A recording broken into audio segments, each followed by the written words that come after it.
Oi, querido. O propósito da lição desta semana é mostrar que todos os seres humanos somos pecadores. E a menos que reconheçamos esse fato e nos arrependamos, jamais alcançaremos a salvação. Para começarmos, vamos analisar Romanos 1, 16 e 17.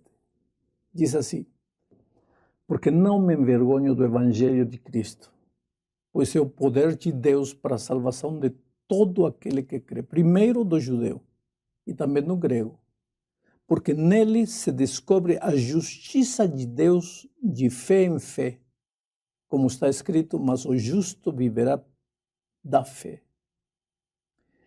Esses foram os versos que sacudiram a mente e o coração de Martinho Lutero para iniciar a reforma.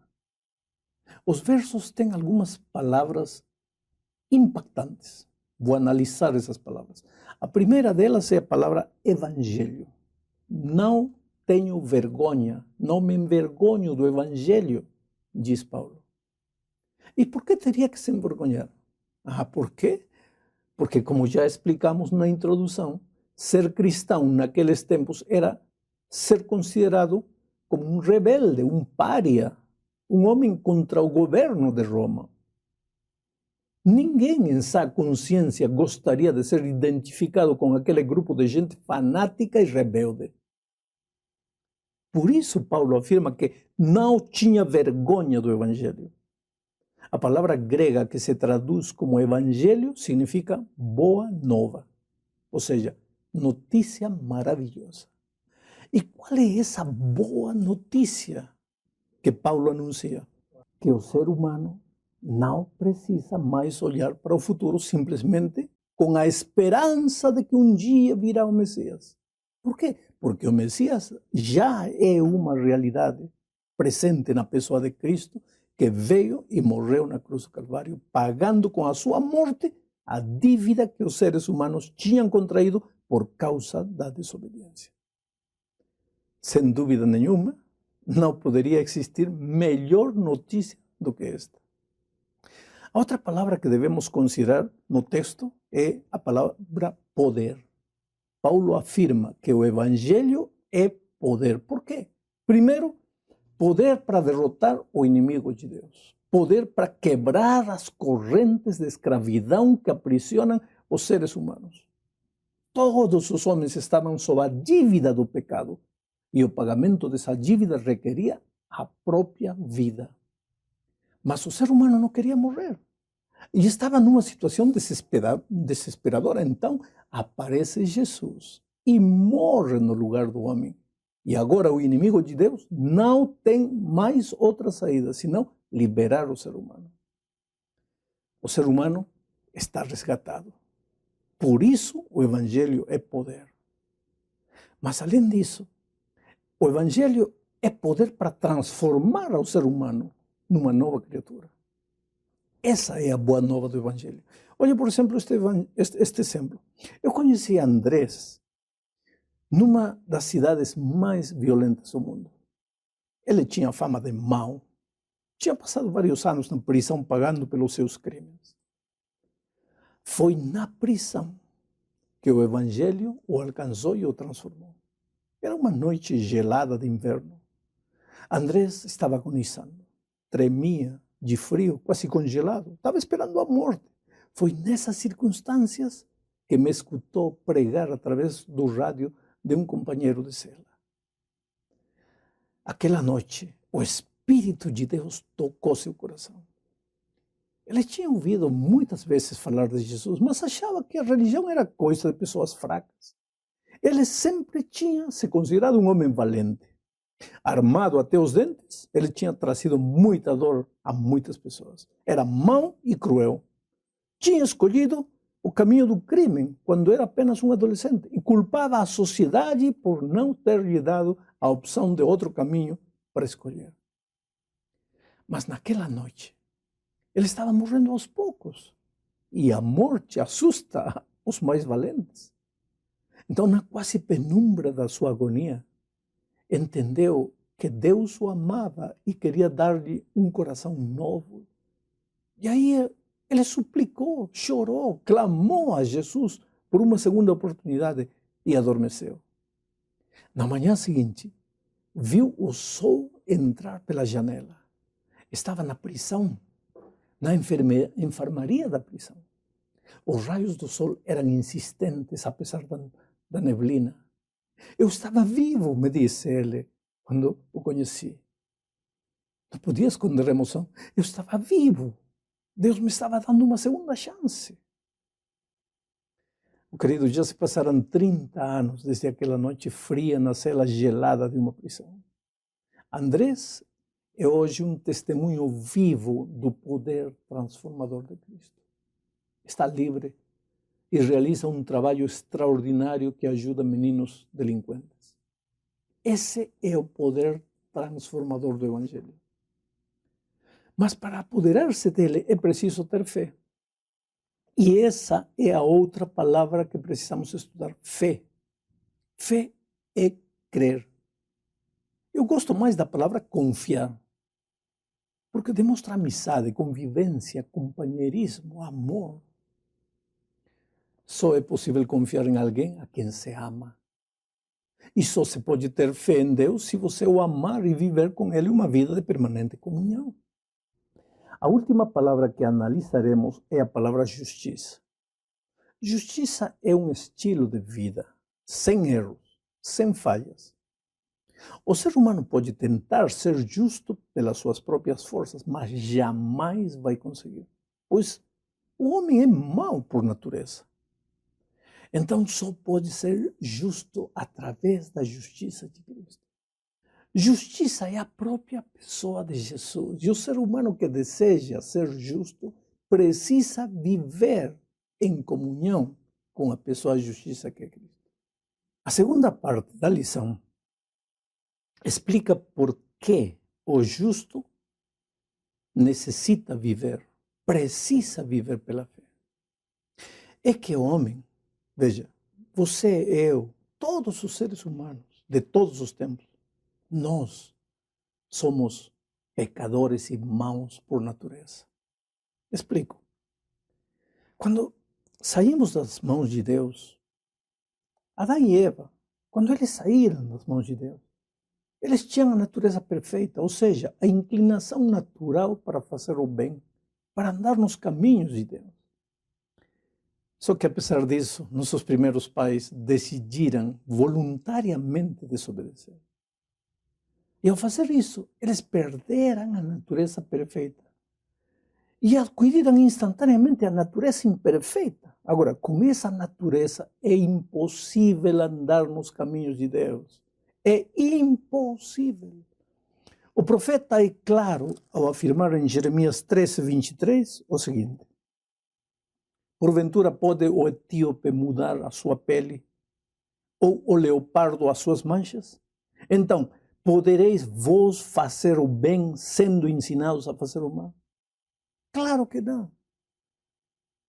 Veja, com a natureza pecaminosa com a qual nascemos, é impossível andar nos caminhos de Deus, de ser justos. Você pode se esforçar quanto quiser.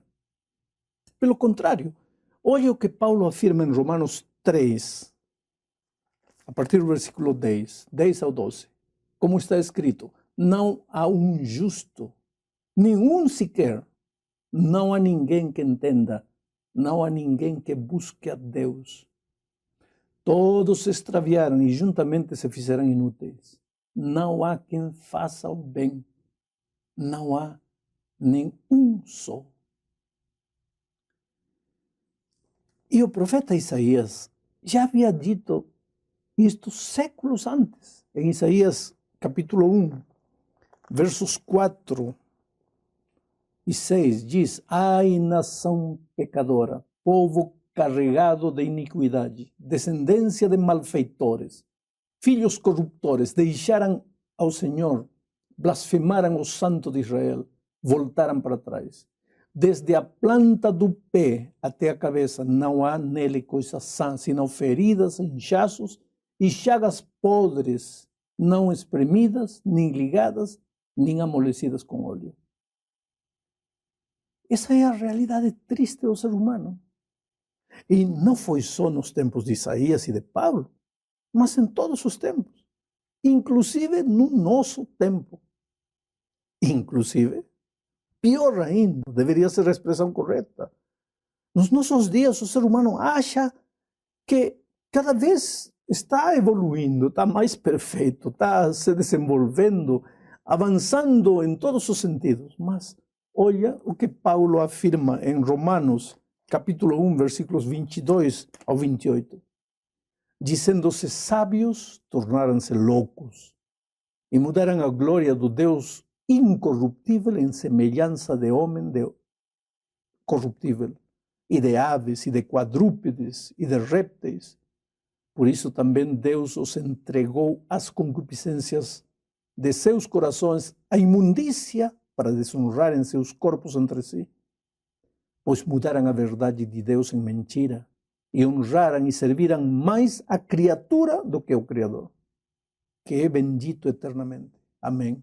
Por isso Deus os abandonou às paixões infames, porque até as suas mulheres mudaram o uso natural, no contrário à natureza. E semelhantemente também os homens, deixando o uso natural da mulher, se inflamaram em sua sensualidade uns para com os outros, homens com homens, cometendo torpeza e recebendo em si mesmo a recompensa que convinha ao seu erro. E como eles não se importaram de ter conhecimento de Deus, assim Deus os entregou a um sentimento perverso para fazerem coisas que não convêm. Me diz uma coisa, não é este um triste relato, um quadro, um retrato do ser humano dos nossos dias?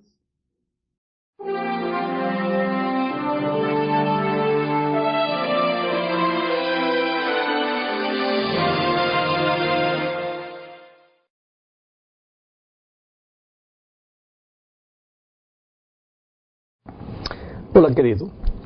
O propósito da lição desta semana é mostrar que o fruto do Espírito não é algo simplesmente teórico, sino que deve manifestar-se nas ações diárias para a glória de Deus. A lição começa falando do conselho de Jesus no Sermão do Monte, mas buscai primeiramente o reino de Deus e a sua justiça, e tudo demais vos será acrescentado.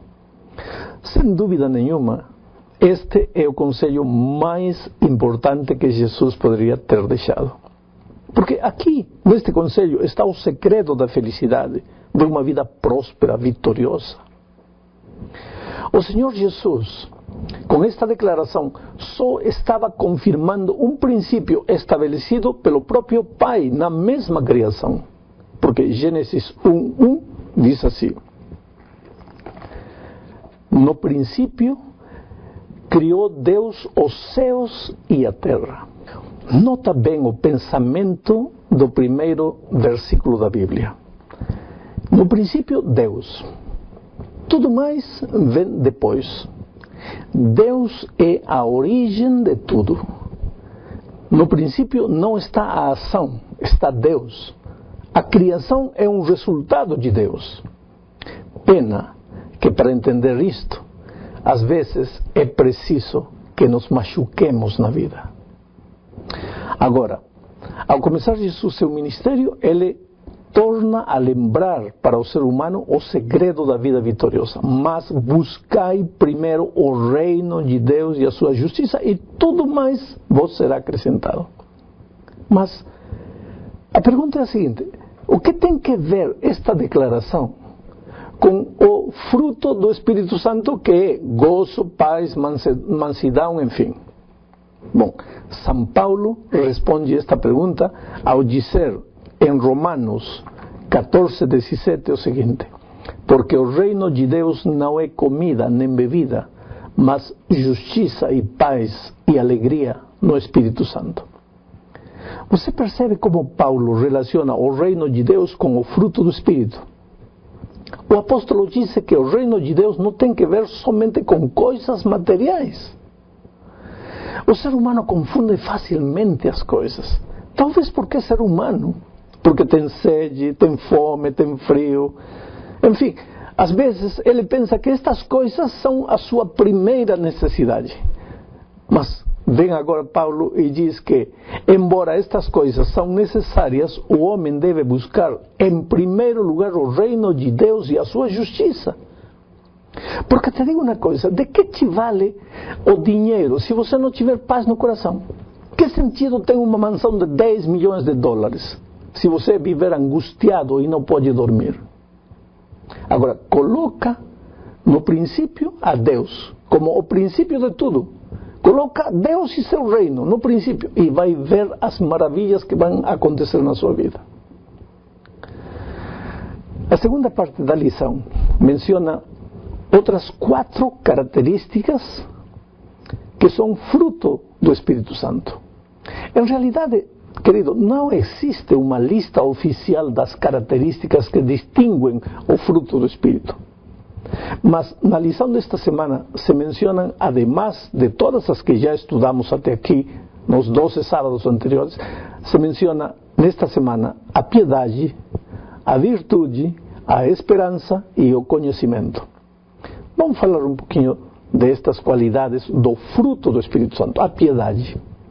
Este fruto pode ser relacionado com a pureza, conscientizando o ser humano da dignidade de seu corpo, que foi criado e resgatado por Deus. Graças à piedade, as palavras de Paulo, não sabeis que vosso corpo é templo do Espírito Santo, essas palavras se transformam em experiência e se convertem em vida através das ações do homem piedoso. Outro fruto é a virtude. A virtude é conhecida também como modéstia. A virtude administra, diríamos assim, os movimentos do corpo, os gestos, as palavras, como fruto do Espírito Santo. Tudo isto faz a virtude na vida do cristão. E tudo isto acontece na vida do cristão de uma maneira natural.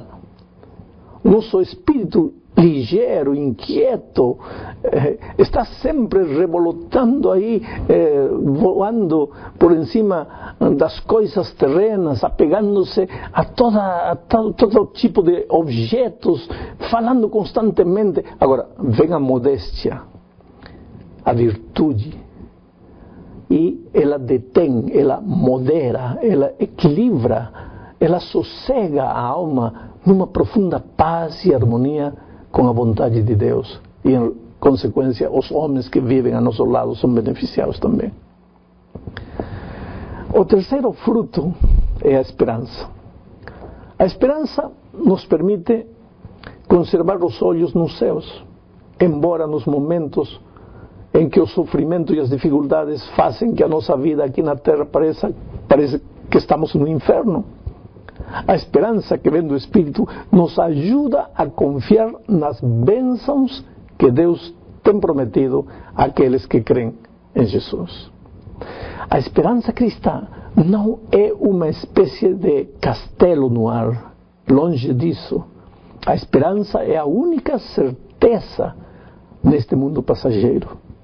Todas as pequenas esperancinhas deste mundo são transitórias, passageiras, porque nesta terra, nós, às vezes, somente esperamos trabalho, emprego, conforto material, felicidade. Mas estas coisas, não importa quão necessárias sejam, não são permanentes. Porque amanhã você pode perder o emprego, pode perder a um ser querido, pode perder sua liberdade, sua saúde. E olha, se você não esperar mais do que estas coisas, estará condenado a uma vida de frustração e tristeza. O outro fruto do Espírito é o conhecimento. A palavra conhecimento em grego é gnosis, que quer dizer não somente acumular conceitos, mas talvez o significado mais correto é inteligência, compreensão dos conceitos. Quer dizer, sabedoria, ou capacidade de usar o conhecimento com correção. Porque, querido, o simples conhecimento você consegue na universidade. mas a capacidade de administrar esse conhecimento com sabedoria, esse é um fruto do Espírito e requer de uma vida de comunhão permanente com Jesus. O terceiro ponto da lição tem que ver com fé e perseverança, relacionados com o fruto do Espírito. Veja, há algo que deve ficar bem claro. Não é possível viver uma vida de comunhão com Cristo sem que o fruto do Espírito não apareça de maneira natural na vida do cristão. Perceba a palavra natural. O fruto não pode ser forçado, não pode ser de plástico nem de argila, não pode ser fabricado pelo ser humano, precisa ser natural. Frutos fabricados não podem ter valor espiritual, podem ter valor moral, valor social, mas não espiritual. Mas aqui é onde se fazem necessárias a fé e a perseverança. A fé para que os frutos verdadeiros apareçam.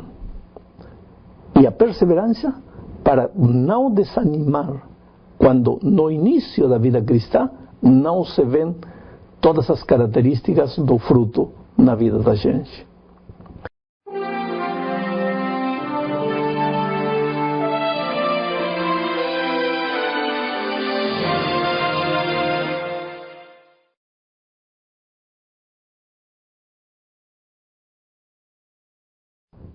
Olá, querido. O propósito da lição desta semana é mostrar que a verdade não é um simples conceito, mas é a mesma pessoa de Jesus. E então, aquele que vive em comunhão com a pessoa verdade, que é Cristo, logicamente deve manifestar a verdade na sua vida como um fruto do Espírito Santo. A preocupação do ser humano sempre foi achar o caminho que leve ele para uma vida mais feliz e plena. Quem não quer ser feliz? Em certa ocasião, Tomé disse para Jesus: Senhor, mostra-nos o caminho. E a resposta do mestre foi: eu sou o caminho, a verdade e a vida. Oh, querido, Jesus é o caminho e a verdade. E não existe nada mais concreto e absoluto que Jesus. Infelizmente vivemos em dias quando a verdade para os seres humanos tem se feito relativa. Quer dizer, o pluralismo e o relativismo são duas filosofias que estão impregnadas em tudo. O pluralismo ensina que desde o momento em que não existe somente um ser humano, mas muitos seres humanos, é lógico que não pode existir somente um conceito, uma só ideia, senão muitos conceitos, muitas ideias. Pluralismo vem de aí, da palavra plural, muitos. Consequentemente, nasce o relativismo. Por quê? Se existem muitas maneiras de pensar, não pode existir somente uma verdade, senão muitas verdades. Por isso, a verdade, dizem eles, é relativa, melhor dito. Depende do que cada um queira pensar. Só que quando Jesus afirmou que Ele é a verdade, estava indo contra o pluralismo e o relativismo. Oh, querido, a verdade, desde o ponto de vista bíblico, é absoluta e está baseada na palavra de Deus. Jesus, ele mesmo disse na sua oração sacerdotal: santifica-os na tua verdade, a tua palavra é a verdade. Mas afinal de contas, a verdade é Jesus ou é a palavra de Deus? Ambos. Porque Jesus é o Verbo, a palavra de Deus, que se fez carne e veio habitar entre os seres humanos. Em Jesus, a palavra não era só teoria, só palavra. Ele era a palavra feita carne, a palavra vivida, a palavra andando entre os seres humanos. Isto vai contra as ideias de que a vida cristã é simplesmente viver uma comunhão teórica com Jesus, ou que apenas se limita a fazer uma declaração romântica de amor para Jesus, a cantar para Jesus, cheio de emoção. Oh, querido, tudo isso é bom. Mas a vida cristã é mais do que somente isso. A vida cristã é viver os princípios da palavra de Deus. A segunda parte da lição nos leva a pensar em João 16:13. Veja o que diz João 16:13. Quando ele vier, porém, o Espírito da verdade, ele vos guiará a toda a verdade, porque não falará por si mesmo, mas dirá tudo o que tiver ouvido e vos anunciará as coisas que hão de vir. Neste texto, o Senhor Jesus, falando da vinda do Espírito Santo, disse que quando ele vier, nos guiará em direção da verdade. Este é um dos trabalhos do Espírito, ensinar-nos, guiar-nos para a verdade. Mas essa ação de guiar para a verdade tem dois aspectos. O primeiro tem que ver com o convencimento. Ninguém pode convencer o ser humano acerca da verdade a não ser o Espírito Santo. É por isso, querido, é por isso que as pessoas que não aceitam a divindade do Espírito Santo têm muita dificuldade para entender a verdade. Você pode amontoar diante dessas pessoas uma montanha de provas e evidências, mas elas simplesmente não entendem. Como poderiam entender? Porque somente o Espírito Santo é aquele que guia para a verdade. Mas esse ato de guiar não é apenas um assunto teórico. De nada valeria entender de maravilha uma beleza a verdade, apenas como teoria. Se essa verdade não se faz carne na gente, de nada vale. E aqui então entramos no segundo conceito. O Espírito Santo nos ensina também a viver a verdade. Não apenas nos leva para a teoria da verdade, nos ensina também a viver a verdade. A palavra verdade em grego é aletheia, que significa transparente, que não está fechado, claro. Pois isso é viver a verdade. O Espírito nos leva a viver esse tipo de vida, uma vida clara, transparente, sem médias verdades ou médias mentiras. Uma vida limpa, que não precisa esconder-se, não precisa disfarçar-se. A palavra verdade, em hebraico, também nos ajuda a confirmar este conceito. Em hebraico, a palavra é emet, que significa seguro, sólido, firme, consistente. E é assim que vive uma pessoa que foi levada pelo Espírito em direção da verdade. Não há, numa vida de verdade, não há insegurança. A insegurança está relacionada com mentira, com medo de ser descoberto, de ser exposto. E Deus não quer essa vida para seus filhos, definitivamente não. Oh, meu amigo querido, vivemos num mundo onde a mentira produz miragens quase impossíveis de perceber. Olha, quantas vezes já mentiram para você? Ou então, quantas vezes você já mentiu? Quantas vezes você tem sido vítima de uma injustiça, produto de uma mentira? Você não precisa se esforçar para lembrar. Eu acho que não te alcançariam os dedos das mãos e dos pés para contar as vezes que você tem sofrido por causa das mentiras. A mentira foi a primeira arma que Satanás usou para enganar o ser humano. E hoje ele continua usando, com os mesmos resultados. Engana o homem para que se afaste de Deus. Em nossos dias, a serpente continua usando as mesmas palavras para enganar o ser humano. Se você vê pornografia, não morrerá. Se você usar drogas, álcool, cigarro, não morrerá, diz. É bom experimentar de tudo na vida. E no final dos seus dias, no seu leito de morte, aí você pode arrepender-se de tudo. Você pode provocar aborto e não morrerá. Ninguém tem morrido por cobiçar a mulher do próximo. Ele diz assim, há mentiras, entre aspas, e mentiras piadosas. Deve você crer em outros caminhos alternativos, porque há muitas verdades, assim como há muitos caminhos. Oh, querido, não é isso que Satanás fala hoje para as pessoas, de muitas maneiras? Por isso, quando Jesus disse que Ele é a verdade, os homens inspirados pelo inimigo, se levantaram contra Jesus. Ninguém tinha ousado dizer semelhante coisa jamais. Mas a natureza verdadeira de Deus está na Bíblia. Desde o princípio, ao longo da Bíblia, na extensão completa da Bíblia, vemos como Deus usa a verdade para guiar o ser humano. O homem tem buscado a liberdade, mas Satanás tem usado a mentira para enganar o ser humano, fazendo crer que libertinagem é liberdade. E o ser humano nécio diz: eu sou livre de fazer o que eu quiser.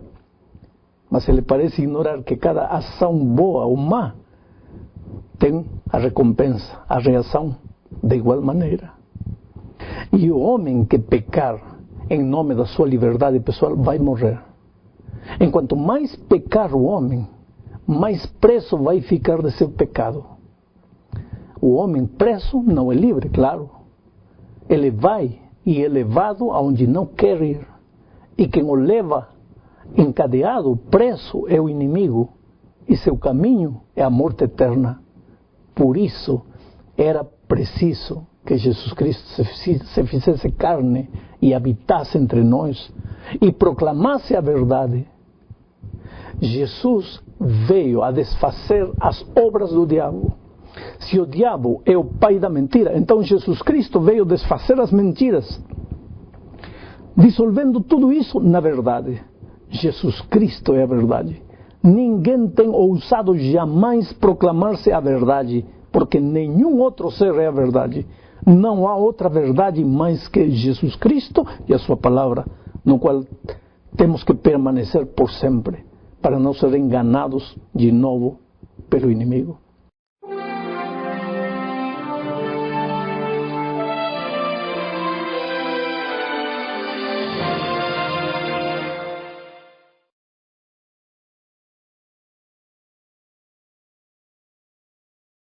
Olá, querido. O propósito da lição de esta semana é mostrar a justiça divina como um dom recebido por graça, mas também como um fruto manifestado na vida do cristão. Quando eu era criança, ouvia as pessoas mais velhas orar pedindo justiça. Elas diziam: cobre-me com teu manto de justiça. E eu não entendia como seria esse manto. O que é justiça para você? Quem é um homem justo, na sua opinião? Você já orou a Deus pedindo justiça? O que você quer que Deus te dê quando você diz: Deus, dá-me tua justiça? Quando você pensa na justiça de Deus, você pensa num atributo divino? Na força que você precisa para obedecer? No perdão? O que é justiça? Bom, de acordo com Jeremias, a justiça não é um atributo, nem uma força, nem uma doutrina, nem muito menos um conceito teórico. A justiça é uma pessoa, é Jesus, justiça nossa. Quer dizer que quando eu peço justiça, Jesus me dá sua justiça, mas Ele vem a mim porque Ele é a justiça. Ninguém pode separar Deus da sua justiça. Ambos são uma mesma coisa. Jesus é a própria justiça. Agora, se este conceito não estiver bem claro na tua mente, cada vez que você intente ou tente ser justo, vai tentar portar-se bem, em lugar de esforçar-se para conservar uma conduta sem erros. Você precisa esforçar-se para não afastar-se de Jesus. Se você sabe que Jesus é a justiça e deseja ser um homem justo, tudo o que você precisa fazer é ir a Jesus, permanecer com Ele, e nele você é feito justiça de Deus. Isto é o que afirma São Paulo em 2 Coríntios, capítulo 5, verso 21, diz assim: aquele que não conheceu o pecado, Ele o fez pecado por nós, para que nele fôssemos feitos justiça de Deus. Você percebe? São Paulo vai além do que qualquer ser humano pode imaginar. Ele diz que em Jesus o ser humano é feito justiça, e não simplesmente que recebe justiça. Com frequência pensamos que um homem justo é aquele que não mente, não rouba, não mata, cumpre todos os mandamentos de Deus. Isto é verdade, mas só quando esse bom comportamento é o resultado de estar em Jesus e permanecer em comunhão constante com Ele. Porque Jesus é a justiça. Separados dele, o bom comportamento não passa de mero moralismo. E cristianismo, querido, não é moralismo. Cristianismo é comunhão com Jesus. O cristianismo se transforma numa experiência asfixiante, sufocante, se a sua preocupação na vida cristã é simplesmente portar-se bem. Mas é fascinante quando é uma experiência maravilhosa de viver cada dia com a pessoa maravilhosa de Jesus. A segunda parte da lição nos leva a meditar num texto de Paulo, que está em Romanos 10, 3, e diz assim: porquanto não conhecendo a justiça de Deus e procurando estabelecer a sua própria justiça, não se sujeitaram à justiça de Deus. Este é o grande perigo que os cristãos corremos, confundir as coisas. Pensar que Deus está simplesmente preocupado em que nos portemos bem e pratiquemos obras justas. E claro, querido, que Deus gosta de ver obras de justiça na vida de seus filhos, mas como um resultado e não como a causa. Você não é justo porque pratica obras justas. Você faz obras justas porque é justo. O primeiro que você precisa fazer na vida cristã é ir a Jesus e não tentar fazer sua própria justiça. A justiça humana é como trapo de imundícia para Deus. Por quê? Porque é apenas aparência. Esse era o problema dos fariseus nos tempos de Cristo. Se esforçavam para ser bons, mas só por fora. No fundo, não passavam de gente pecadora. E Jesus chamou eles de sepulcros caiados, branco por fora, mas osso e carne podre por dentro. Para ser um bom cristão, não basta fazer coisas boas ou justas. É preciso ser justo. E se é justo somente quando se vive uma vida de comunhão diária com a pessoa justiça que é Jesus. Entramos agora na terceira parte da lição desta semana. Esta parte nos leva a pensar em Romanos 5, 17.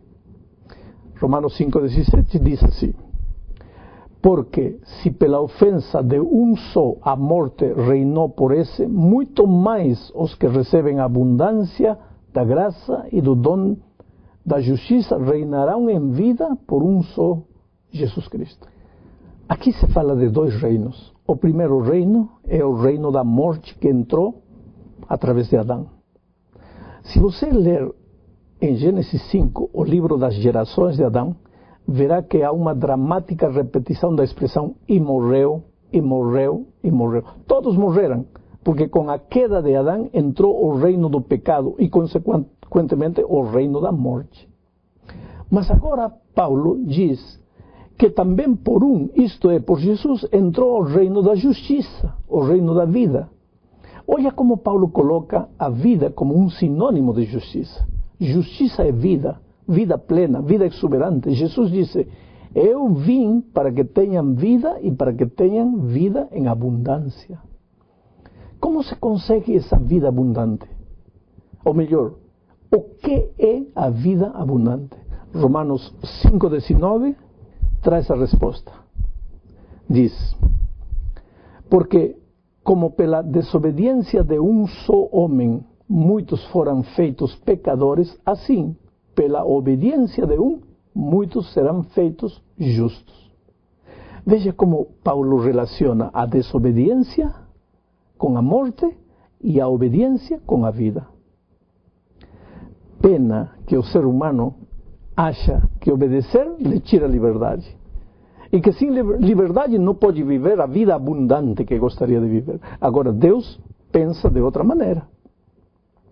O que tira a tua liberdade, o que te torna infeliz, o que te leva em direção da morte, não é a obediência, mas é o pecado ou desobediência. Talvez, por isso, o pecado, no idioma grego, é amartia, que significa errar o alvo. Quer dizer, você se esquece da vontade de Deus, deita para um lado, os princípios da santa lei de Deus, escolhe seus próprios caminhos, querendo ser feliz, e qual é o resultado? A morte, a infelicidade, a desesperação. Ou seja, você errou no alvo. Mas agora vem Jesus e obedece, e por sua obediência traz a vida, te oferece sua justiça, sua vida abundante. Mas esta vida abundante envolve obediência, porque sem ela você tornaria de novo para o reino da morte. E é justamente o tema da obediência a quarta parte da lição desta semana. A obediência nascida da justiça divina é a verdadeira prova de seu amor por Cristo e o segredo para descobrir a vontade de Deus na sua vida. Algumas pessoas se resistem a entregar a vida a Deus por completo. Essas pessoas têm medo que Deus possa mudar os planos egoístas do ser humano. E claro que Ele pode mudar esses planos. Mas, queridos, os planos divinos são infinitamente superiores aos planos que nós podemos ter. Se Deus quebrou as estruturas nas quais você confiava, é porque Ele tem algo melhor para você. Apesar disso, muitos cristãos se perguntam, mas por que é tão importante obedecer? Acaso Jesus já não obedeceu em nosso lugar? Acaso Ele já não nos deu a sua justiça? Querido, deixa-me compartilhar alguns princípios básicos que vão ajudar você a entender o valor da obediência. Em primeiro lugar, você deve obedecer porque Deus diz que deve obedecer. E somente isto já seria motivo suficiente para obedecer. Em Jeremias 7:23, Deus ordena o seguinte: mas isto lhes ordenei dizendo, dai ouvidos à minha voz, e eu serei vosso Deus, e vós sereis o meu povo. Andai em todo o caminho que eu vos ordeno, para que vos vá bem. Aqui Deus está falando de obediência, e diz que ao obediente nunca vai-lhe mal, só vai-lhe bem. Olhe, embora para Deus os sacrifícios de animais no Velho Testamento eram importantes, Deus valorizava muito mais a obediência do que os sacrifícios. Olá, querido. O propósito da lição desta semana é mostrar que se realmente fomos comprados com alto preço, que foi o sangue de Jesus, então temos a responsabilidade de cuidar nosso corpo e mantê-lo saudável para a glória de Deus. A temperança é a chave para alcançar este objetivo. Temperança é a abstinência de tudo aquilo que faz mal e o uso moderado daquilo que é bom. Vamos começar falando de um homem cuja vida é uma vida de inspiração. Estou me referindo a Noé. Em Gênesis capítulo 6, versículo 9, encontramos parte da biografia deste homem. Diz assim: estas são as gerações de Noé. Noé, homem justo, era perfeito em suas gerações. Noé caminhou com Deus. Imagine o que a Bíblia afirma a respeito de Noé. Era um homem justo, perfeito, santo, uma vida irrepreensível. Mas perceba que essa afirmação não é feita por um ser humano, mas pelo próprio Deus. Os homens podem se enganar em relação às pessoas. A nossa opinião a respeito dos outros é baseada naquilo que vemos e muitas vezes nos enganamos. Porque aquilo que pensamos que alguém era, na verdade, não é bem assim e acabamos nos frustrando com isso. Mas no caso de Noé, não é um homem aquele que descreve a vida do patriarca, mas é Deus que nunca se engana. Isto não te parece extraordinário? Sem nenhuma dúvida, a vida de Noé foi uma vida de inspiração. Mas há um momento triste na vida desse homem. Um dia, embriagou-se, mas de uma maneira tão grande, tão feia, que perdeu o controle de seus atos e ficou nu diante de todo mundo. Eu acho que muitas pessoas já se embriagaram quando não conheciam Jesus, mas ao ponto que Noé chegou, eu acredito que poucas. Um bêbado, fazendo um escândalo terrível. E agora, o que diz a Bíblia? Que Noé era um homem justo entre seus contemporâneos. Claro que, enquanto Noé estava embriagado, não era justo. Ele tinha chegado a essa situação porque tinha soltado o braço poderoso do Pai. Ninguém cai no pecado quando está em Cristo. Para pecar, é preciso primeiro afastar-se da justiça que é Deus. Noé se afastou de Deus e por isso caiu. Aqui, querido, existem duas lições a serem aprendidas. A primeira é que não importa se você cair. Veja, tomara que você nunca caia, que Deus não permita. Mas se por algum motivo você cair, levante-se. Noé se levantou daquela grande queda. E o que diz Deus? Que Noé foi justo entre seus contemporâneos. Isto é animador. Então levante-se você, não fique caído. Se o inimigo feriu você, olhe para a cruz do Calvário e receba o perdão de Jesus. A outra lição que podemos aprender deste incidente de Noé é que ninguém tem a menor ideia daquilo que ele pode fazer ou aonde pode chegar se um dia se afastar de Deus. Já imaginou?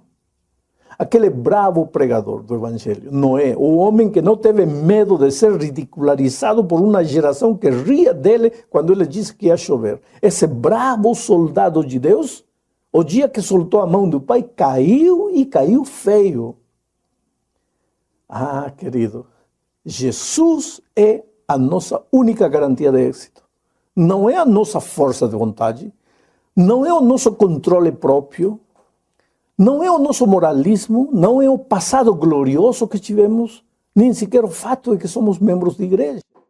Jesus, somente Jesus e mais ninguém. Mas agora, na segunda parte da lição, vamos falar dos efeitos nocivos do uso do álcool. É assustador. As estatísticas dizem que na primeira década deste novo século, 1,8 bilhão de pessoas morreram por causa do álcool. Isso significa quase 1/3 de toda a humanidade. Entre esses mortos estão incluídos vítimas de acidentes provocados pelos efeitos da embriaguez e também vítimas de doenças causadas pelo uso do álcool. A Bíblia é categórica ao afirmar que o cristão deve cuidar do seu corpo, evitando destruí-lo usando bebidas alcoólicas. Olhe, por exemplo, o que diz Efésios capítulo 5, versículo 18. Não vos embriagueis com vinho, em que há contenda, mas enchei-vos do Espírito. Impressionante a afirmação de que no uso do álcool, do vinho, há contenda. Não é necessário muito esforço para lembrar que algumas famílias já foram destruídas pelo vício do álcool. Há muita gente que diz, eu só bebo socialmente. Beber socialmente? Oh, querido, não existe bebedor social.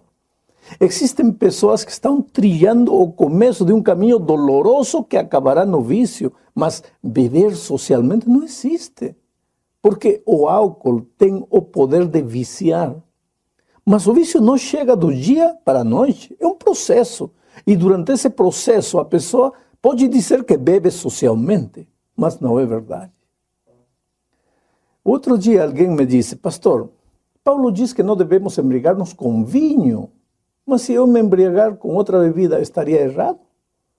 Essa pessoa me fez essa pergunta em tom de brincadeira. Mas há uma explicação para o que ele disse. Nos tempos de Paulo, a bebida alcoólica mais comum era o vinho. E, por outro lado, não existia a variedade de bebidas que existem nos dias de hoje. A Bíblia também não enumera bebidas. O conselho é que devemos afastar-nos do álcool. No livro de Provérbios, capítulo 20, versículo 1, diz assim, o vinho é escarnecedor, a bebida forte alvoroçadora, e todo aquele que neles errar nunca será salvo. Aqui O pensamento é que o uso das bebidas alcoólicas não é sábio. Veja, sabedoria é a capacidade de saber administrar a vida para a felicidade. Mas o sábio Salomão afirma que aquele que consome bebidas alcoólicas não é sábio.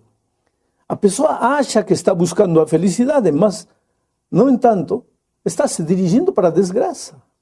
Outro dia, eu recebi uma carta de um presidiário. Era uma carta dramática, porém instrutiva. O homem dizia: pastor, eu estou preso, condenado a 15 anos. Por quê? Ele diz: eu não fiz nada de mal. Quer dizer, não quis fazer nada de mal. Era aniversário dele, convidou seus amigos, colocaram carne na brasa, compraram várias caixas de cerveja, estavam aí dançando, comendo carne, bebendo cerveja, lá pelas 4, 5 da tarde, já todo mundo estava meio embriagado. Aí está a tonteria do álcool. Seguramente que aí havia muito bebedor social que só no domingo, por causa dos amigos, estava bebendo, mas todo mundo já estava alterado. De repente, este homem viu o seu melhor amigo dançando com sua esposa e teve a impressão de que o amigo estava molestando a sua esposa. Entrou na casa, pegou o revólver, deu 6 tiros no amigo. Quando despertou da bebedeira, ele estava preso. Depois foi condenado a 15 anos de prisão. O melhor amigo morto. A esposa sozinha. Aí está. Ele não quis parar na cárcel. Ele quis se alegrar, confraternizar com seus amigos. Mas esse é o problema do álcool. Chegamos, querido, na última parte da lição deste trimestre. O título é interessante. Todo o restante é comentário. O que o autor quer dizer é que na vida cristã existem pontos vitais de fé e também existem detalhes que, apesar de serem importantes, não são a base da tua fé em Cristo. Agora, isto não significa que estes assuntos não sejam importantes. Significa que não são os pilares da salvação. Não são a base, não são a essência. Comecemos estudando Romanos 14, 1. Diz assim: ora, quanto ao que está enfermo na fé, recebei-o, não em contendas sobre dúvidas. Quem é a pessoa enferma descrita neste verso? É um crente, porque está enfermo na fé, mas é débil. É débil, enferma, no conhecimento da doutrina. Talvez esta pessoa fosse um novo crente, ou um crente que não tivesse se desenvolvido num conhecimento profundo das coisas de Deus. Talvez esta pessoa não tenha recebido um ensinamento correto. Este crente fraco, débil na fé, enfermo, não vive em pecado. Pelo contexto, não há indicação de que exista um problema moral na vida desta pessoa. O problema desta pessoa é que ela não entende em que consiste a vida cristã. Ao longo da história, inclusive em nossos dias, sempre existiu gente assim. E qual é a nossa responsabilidade para com esse irmão débil, com esse irmão fraco, enfermo? Recebê-lo. Paulo disse: não o rejeite, receba-o, aceite-o, reconheça-o como parte do grupo, considere-o como um irmão amado em Cristo. Os crentes não são fracos porque querem, às vezes, estão crescendo na fé, estão se desenvolvendo, e eles devem ser tratados com muito carinho e muito amor. Agora, por que devemos receber aos crentes enfermos, aos fracos na fé? A razão é simples, está no final do verso 3. Diz: porque Deus os recebeu para si. Ora, se Cristo os recebeu, como é que nós podemos afastá-lo? Quão agradecidos devemos estar nós, sabendo que o Senhor nos receberá sempre. Em João, capítulo 6, versículo 37, Jesus disse: todo aquele que o Pai me dá virá a mim, e o que vem a mim de maneira nenhuma o lançarei fora. Quer dizer, Deus nos tem recebido e nunca nos rejeitará, nunca nos deixará de lado. Mas Paulo diz, não recebas a este irmão crente, fraco, enfermo, com o objetivo de discutir com ele, com o objetivo de disputar com ele. Não aceites a esse irmão para criticar seus escrúpulos, nem para julgar suas opiniões. Agora, quais eram os escrúpulos desses cristãos enfermos na fé, fracos na fé? Nos tempos de Paulo, qual era o problema dessas pessoas? Se você ler, vai perceber, o problema era a comida. Essas pessoas lindas estavam preocupadas com algo que era importante, que é a alimentação. Mas tinham perdido de vista a essência da fé, que era Cristo. Então, o conselho de Paulo, nos versos 2 a 4, é... Vou ler. Diz assim: porque um crê que de tudo se pode comer, e outro, que é fraco, come legumes. Agora, o que come não despreze o que não come. E o que não come, não julgue o que come, porque Deus o recebeu para si. Quem és tu que julgas o servo alheio? Para teu próprio Senhor, para seu próprio Senhor, ele está em pé ou cai, mas estará firme, porque poderoso é Deus para o afirmar. Que interessante. Neste contexto, o fraco na fé é aquele que come legumes. Por quê? Você entende por quê? Porque cuida a sua saúde com um regime alimentar correto? Não, querido, isso não está errado. Então, por que ele é fraco na fé? Porque deposita a sua confiança de salvação na sua alimentação. Quer dizer, ele não entendeu a essência da sua fé e, embora faz algo correto, é considerado fraco na fé. Estes versos são claros. Eu acho que não precisam de comentário. Deus não está dizendo aqui que você pode comer de tudo sem se importar com a sua saúde. O que Deus afirma é que você não deve julgar o seu irmão. Quem é mais fraco? Aquele que come ou aquele que julga? Ou talvez, a melhor pergunta seria, a comida é a essência da vida cristã? Ou de outra maneira, e já que a comida não é a essência da vida cristã, você deve comer qualquer coisa? Você vê como precisa do equilíbrio que Cristo dá. Vamos agora aos versos seguintes. O princípio destes versos, onde se menciona guardar dias, é o mesmo princípio da comida. Claro que aqui, quando se fala de guardar dias, não se menciona o sábado. Quer dizer, o sábado da Santa Lei de Deus, que, como já vimos nos estudos passados, é eterno. O próprio Paulo não poderia estar se contradizendo.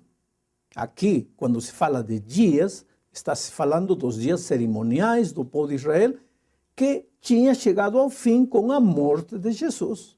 Mas, infelizmente, os judeus que tinham se convertido ao cristianismo em Roma não tinham entendido isso. E então eles queriam que os novos conversos continuassem com o cerimonial judaico e depositavam sua confiança e salvação nisso. Por isso também eram fracos na fé.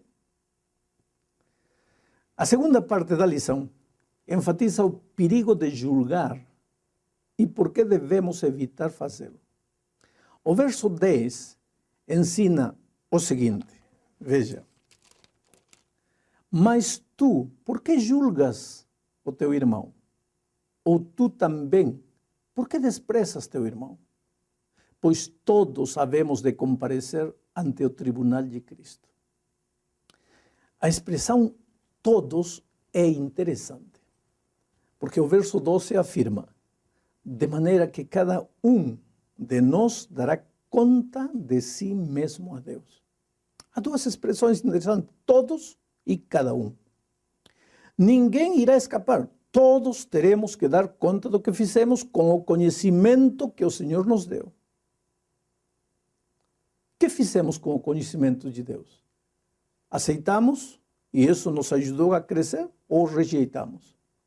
Inventamos desculpas para não obedecer ou nos inclinamos obedientemente aos ensinamentos divinos? Só que a resposta é individual, não é coletiva. Cada um dará. Todos, no sentido de que ninguém ficará fora disto. Todos terão que dar satisfação a Deus um dia. Mas cada um, no sentido de que o outro não tem que se meter na vida do outro. Portanto, querido, ao invés de te preocupar com o que teu irmão está fazendo, preocupe-se em se preparar para o dia do tribunal divino. E o que estou fazendo eu com a verdade que conheço? Está sendo minha vida uma fonte de inspiração para outras pessoas? É isso o que deve preocupar-me.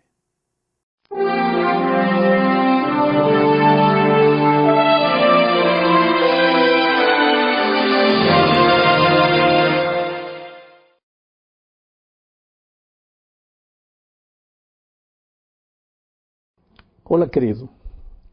O propósito da lição desta semana é mostrar que a alegria, que é fruto do Espírito Santo, não depende das circunstâncias, sejam elas boas ou péssimas.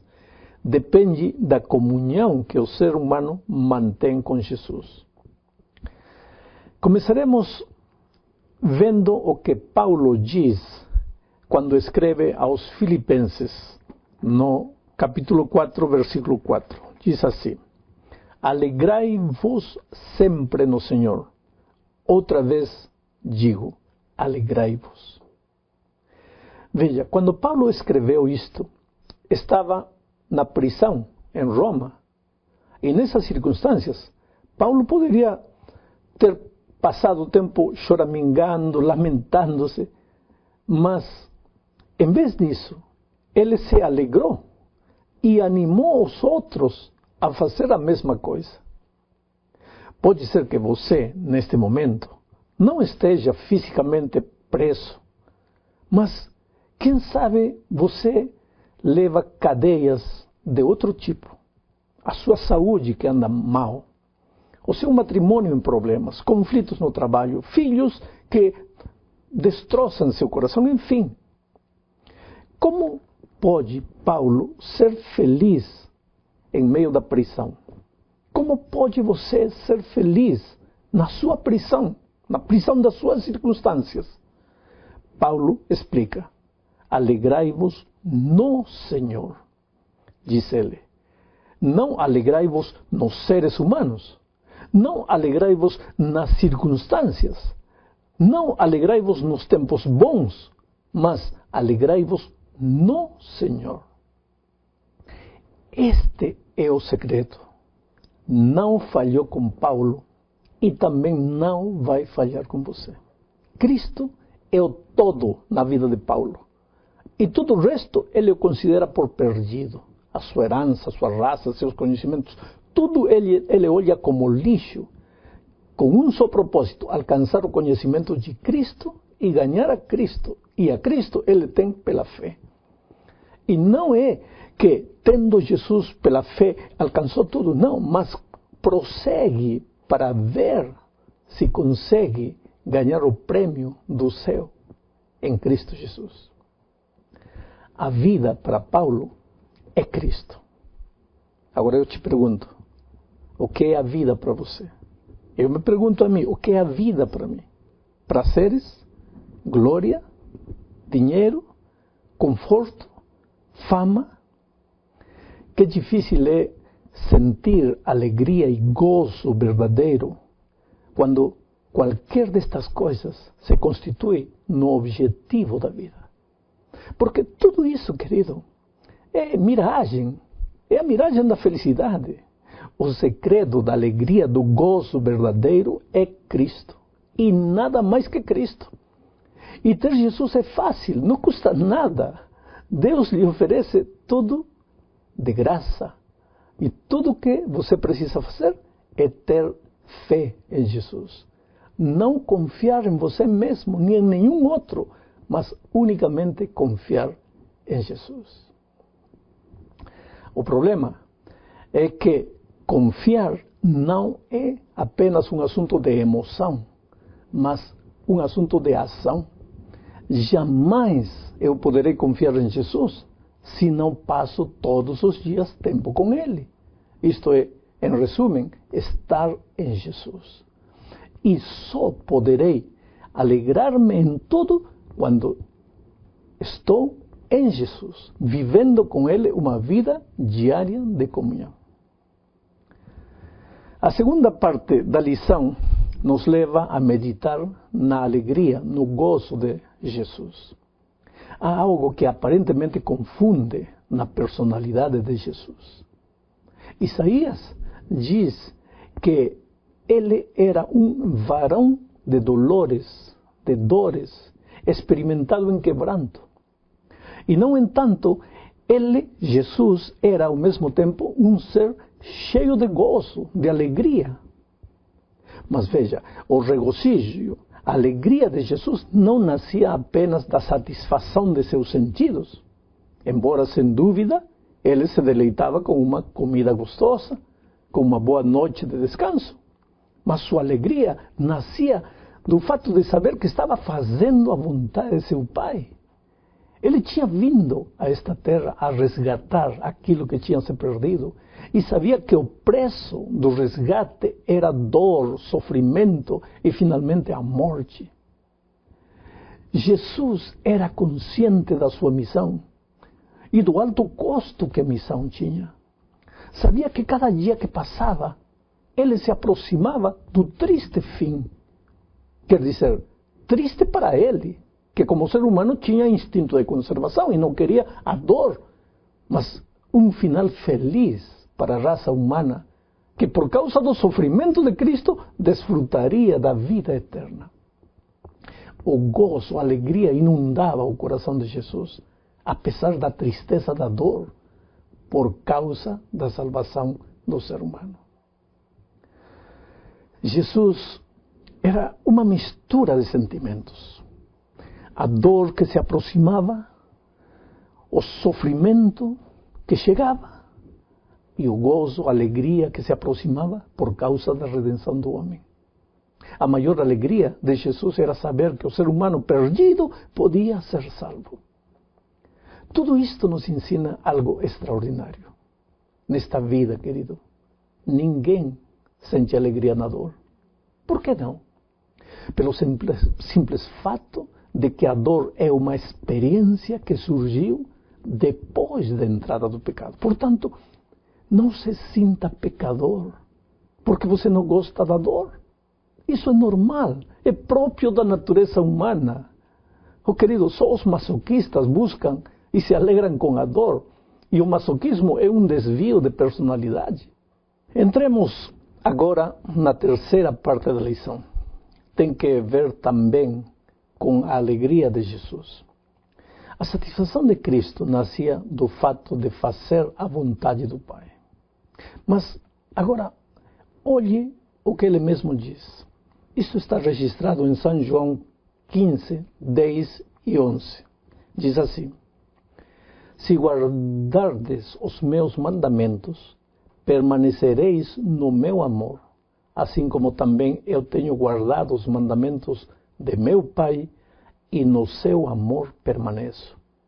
Tendo-vos dito estas coisas, para que o meu gozo esteja em vós, e o vosso gozo seja completo.